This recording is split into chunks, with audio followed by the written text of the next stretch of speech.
नमस्कार, आज दिन है शनिवार, तारीख है 15 नवंबर। तो चलिए फटाफट जानते हैं झारखंड के 10 सबसे बड़े खबरों को। लेकिन उससे पहले आप सभी झारखंड वासियों को झारखंड स्थापना दिवस की हार्दिक शुभकामनाएं।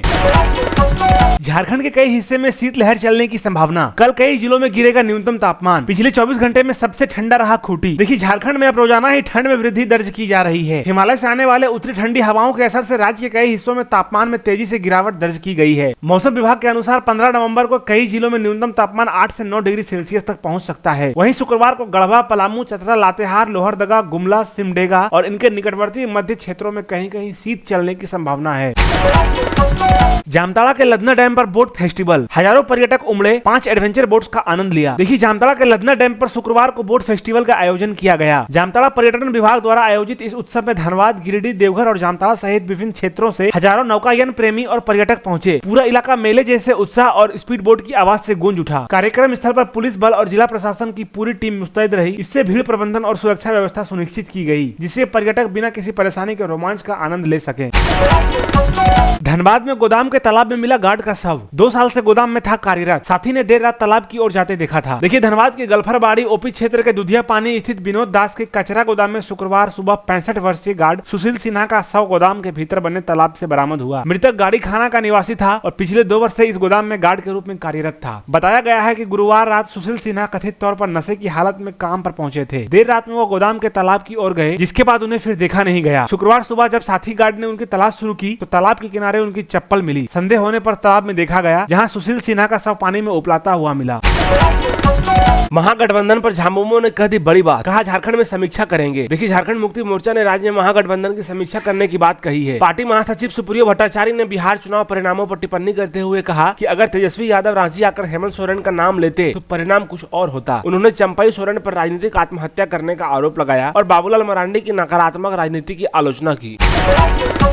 घाटशिला उपचुनाव में जेएमएम उम्मीदवार सोमेश चंद्र सोरेन की जीत। बीजेपी प्रत्याशी बाबूलाल सोरेन 38,601 वोट से हारे। घाटशिला विधानसभा उपचुनाव में झामुमो प्रत्याशी सोमेश चंद्र सोरेन की जीत हुई है। उन्हें 1,04,936 मत मिले। सोमेश चंद्र सोरेन ने भाजपा प्रत्याशी बाबूलाल सोरेन को 38,601 वोट से हराया। 20 राउंड की काउंटिंग में सोमेश चंद्र सोरेन ने शुरू से ही बढ़त बनाई रखी। वहीं झारखंड लोकतांत्रिक क्रांतिकारी मोर्चा JLKM के उम्मीदवार रामदास मुर्मू तीसरे नंबर पर है। उन्हें 11,563 मत प्राप्त हुए।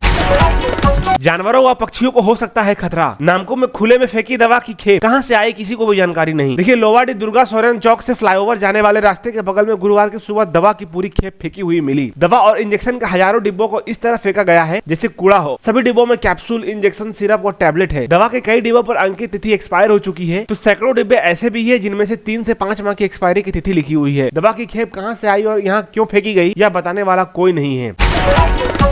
हार के बाद चंपई सोरेन का बयान। हमारी लड़ाई डेमोग्राफी बदलने और धर्मांतरण के खिलाफ जारी है। देखिए, घाटशिला उपचुनाव में अपने बेटे और एनडीए प्रत्याशी बाबूलाल सोरेन की हार के बाद बीजेपी नेता चंपई सोरेन ने एक भावुक और तीखा बयान जारी किया। उन्होंने कहा कि झारखंड में उनकी राजनीतिक लड़ाई किसी व्यक्ति या दल से नहीं है, बल्कि घुसपैठियों के कारण बदलती डेमोग्राफी, बढ़ते धर्मांतरण और आदिवासी समाज की भाषा संस्कृति पर मंडरा रहे खतरे के खिलाफ है। चंपई सोरेन ने अपने समर्थकों को धन्यवाद देते हुए स्वीकार किया कि शायद इस चुनाव में वो अपनी बात जनता को पर्याप्त रूप से समझा नहीं पाए। उन्होंने कहा, चुनाव आते जाते रहेंगे, हार जीत होती रहेगी, लेकिन हमारा समाज और हमारा अस्तित्व बचा रहना चाहिए। आदिवासियत बची रहे, नहीं तो सब कुछ खत्म हो जाएगा।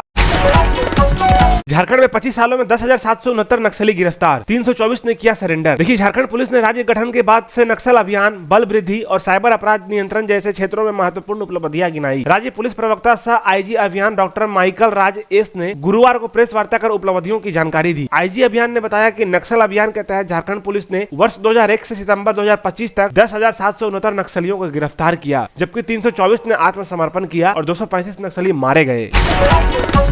सारंडा को 3 माह में करे अभयारण्य अधिसूचित। सुप्रीम कोर्ट का एक और सख्त आदेश। देखिए, सुप्रीम कोर्ट ने झारखंड सरकार को सारंडा वन क्षेत्र को वन्यजीव अभयारण्य घोषित करने का निर्देश दिया है। चीफ जस्टिस BR गवई और जस्टिस के विनोद चंद्रन की अदालत ने सुनवाई के दौरान गुरुवार को सरकार को निर्देश दिया कि 3 माह में सारंडा को अभयारण्य अधिसूचित कर वन अधिकार अधिनियम के तहत यह सुनिश्चित करे कि वहाँ आदिवासियों व वनवासियों का अधिकार सुरक्षित रहे।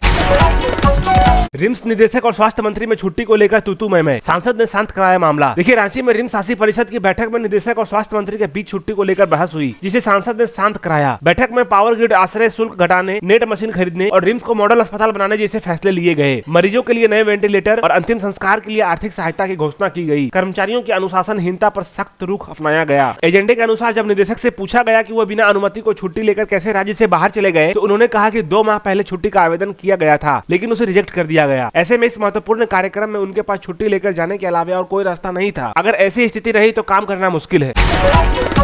तो आज के लिए बस इतना ही। कल मिलता हूं आपसे इसी चैनल पे इसी समय पे। झारखंड की हर छोटी बड़ी खबरों को सबसे पहले देखने के लिए हमारे चैनल खबर ऑफ झारखंड को सब्सक्राइब जरूर करें।